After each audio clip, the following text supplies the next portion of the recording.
This channel does not promote any violent, harmful, or illegal activities. All content provided by this channel is meant for an educational purpose only.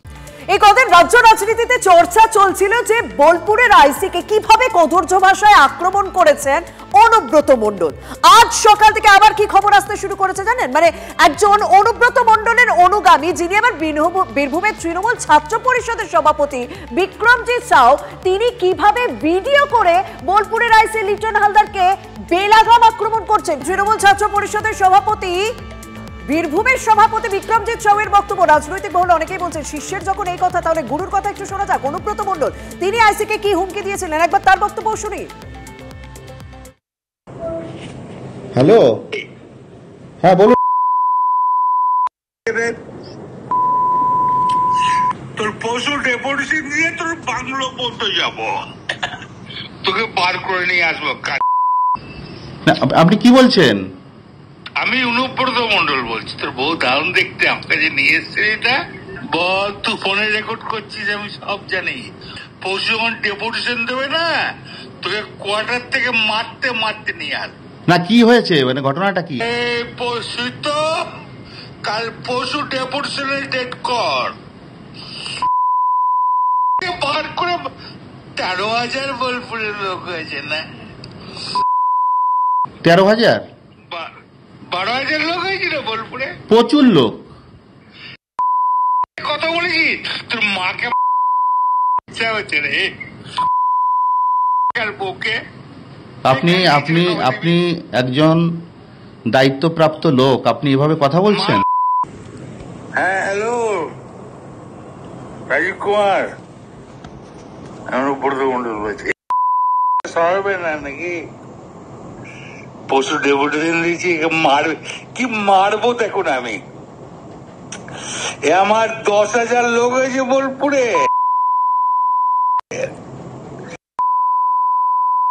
10,000 12,000 লোক হয়েছে। ওর চুলের মুঠি ধরে আমি বার করে নিয়ে আসবো ওখান থেকে। যা তোর তাহলে গুরু অনুব্রত মণ্ডলের বক্তব্য তো শুনলেন, যা ইতিমধ্যেই ভাইরাল, প্রত্যেকে শুনছেন, প্রত্যেকে সমালোচনা করছেন, কিন্তু তিনি এখনো হাজিরা দেননি। সেই খবরের দিকে আমরা অবশ্যই নজর। সজল ঘোষ তিনি কি বলছেন শুনুন। এই ছেলেটি আমি নাম কখনো শুনিনি, আমার মনে হয় ও অনুব্রত নিও এটা হতে চাইছে আর কি।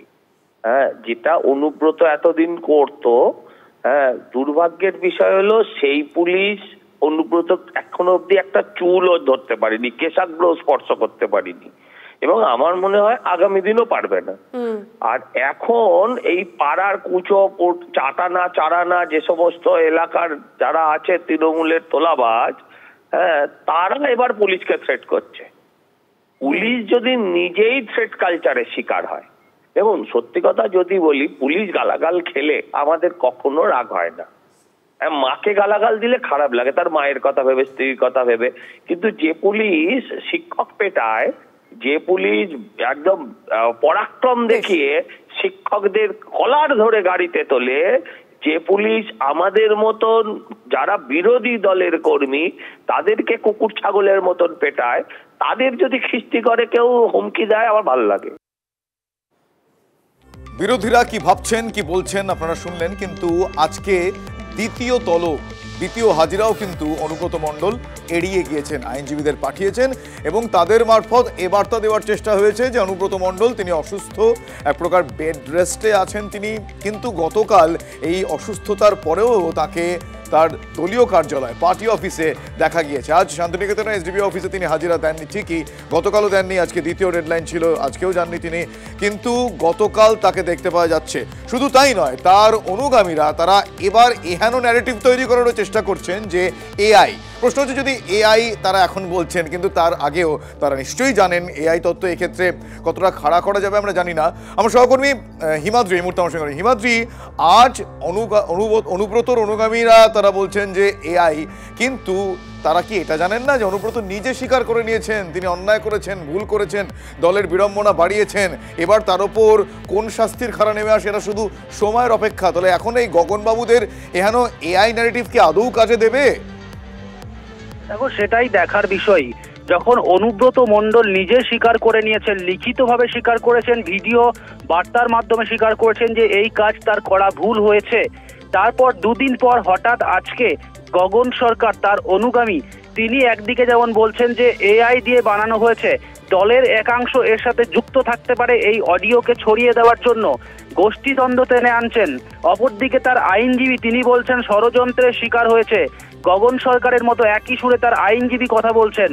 সব মিলিয়ে কিন্তু প্রশ্ন উঠছে যে অনুব্রত মণ্ডলের যে ভাবমূর্তি নষ্ট হয়েছে সেটাকে ফেরানোর একদিকে মরিয়া চেষ্টা চালাচ্ছে তার আইনজীবী এবং অনুগামীরা, অপরদিকে দল তাকে এক প্রকার বলা যেতে পারে কোণঠাসা করে রেখেছে। পুলিশ প্রশাসনের পক্ষ থেকে তিনি চাপে রয়েছেন।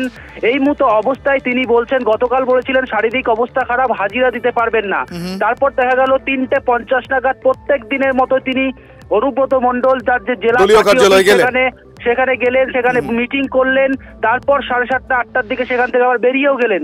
আজ সকাল থেকে নাকি তিনি বেড রেস্টে রয়েছেন, তিনি বিছানা থেকে উঠতে পারবেন না, 5 দিন ডাক্তার তাকে বেড রেস্ট থাকতে বলেছে, এমনই কিন্তু লিখিতভাবে জানিয়েছে অনুব্রত মণ্ডলের আইনজীবী এসডিপিও অফিসে এসডিপিও কে। সব মিলিয়ে কিন্তু পুরো বিষয়টাই একেবারে ঘোলাটে করে দেওয়ার চেষ্টা হচ্ছে এবং ঘোরানো হচ্ছে পুরো বিষয়টাকে। কোথাও গিয়ে কি যে এক অনুব্রত মণ্ডলের ইমেজ সেটা যাতে যেই পরিমাণ নষ্ট হয়েছে, অনুব্রত মণ্ডলকে লোকে যেভাবে দেখতো মিটিং মিছিলে, আমাদের জানা নেই অনুব্রত মণ্ডলকে লোকে কিভাবে দেখতো, তার ইমেজ, শুধু যেহেতু ইমেজ শব্দটা ব্যবহার করলে এবং ঘোলাটে শব্দটা ব্যবহার করলে দলের ভাবমূর্তি অনেকাংশেই নষ্ট হয়েছে, সেটা দলের নাম্বার 2 তার রিয়াকশনে বোঝা গিয়েছে। শুধু তাই নয়, অনুব্রতর অনুগামীদের এহেন আনুগত্য দেখে এই মুহূর্তে দল তার বিরুদ্ধে কি ব্যবস্থা নেয় সেদিকে অবশ্যই নজর থাকবে। কিন্তু ব্যাক টু ব্যাক আপনাদের শোনাবো আইনজীবীরা কি বলছেন, তার অনুগামীরা কি বলছেন। আজকের লেটেস্ট আপডেট, তাদের বক্তব্য শুনুন please. Phone call Anubrata Mondal করেন, তো মিথ্যা এআই এর মাধ্যমে করা হয়েছে, মিথ্যা ফলস। আচ্ছা, মানে এই যে ফোন কলটা মানে ভয়ঙ্কর অভিযোগ আপনি করছেন, যে ফোন কলটা যেটা তিনি ক্ষমা চাইলেন আমরা দেখলাম পার্টির নির্দেশে, আপনি বলছেন পার্টি যা নির্দেশ দেবে অনুব্রত মণ্ডল তাই করবে। পার্টিকে জানিয়েছেন যে এআই এর মাধ্যমে করা হয়েছিল, দল যা করা না পাইতে হলো, দল যা নির্দেশ দেবে তাই করবে, মানে দলের বলেছে যা বলেছে করে দল ক্ষমা চাইতে বলেছে বলে ক্ষমা চাইছে, মানে সেটা এআই এর জন্য হলো বলছে হোক, যা দল বলবে তার বাইরে করবে না। অনুব্রত মণ্ডল দলের অনুগত সৈনিক, মমতা বন্দ্যোপাধ্যায়ের সৈনিক, তিনি যা দল নির্দেশ দেবে তার বাইরে কিন্তু থানার আইসি যে ভয়ঙ্কর অভিযোগ করলেন সেটা সরকার দেখবে।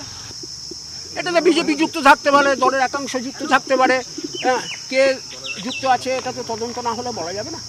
আমার প্রশ্ন হচ্ছে, আদালতের দ্বারস্থ থেকে অনুব্রত মণ্ডল হয়েছেন? না, হবে না, যখন দরকার হবে তখন নিশ্চয়ই হবে, যদি প্রয়োজন হয়। আমাদের আদালতের উপর আস্থা, প্রশাসনের উপর আস্থা, সাধারণ জনগণের উপর আমার আস্থা আছে। আমাদের আমরা জানি, আমরা সমস্ত যা জানাবার সেটা জানি। সেটা যদি বলেছেন পরবর্তীকালে দেখা যাবে, আদালতে যা বলার আমরা বলবো। ওই যে চক্রান্তের শিকার এটুকু বলছি, সেটা পরবর্তীকালে আমরা আর কিছু বলবো না, যেটা যা দেওয়ার তদন্তকারী অফিসারকে আমরা দিয়েছি,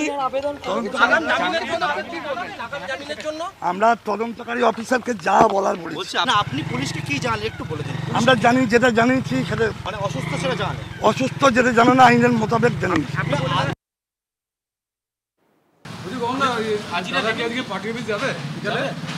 অসুস্থ শরীর নিয়ে পার্টি অফিস যেতে হবে, লোকটার কোনো রেস্ট পাবে না। যে লোকটা বেড রিডেন তাকে সেই অবস্থাতেও মরতে পার্টি অফিস ছুটতে হবে নাকি? কালকের থেকে আজকে আরো অসুস্থ।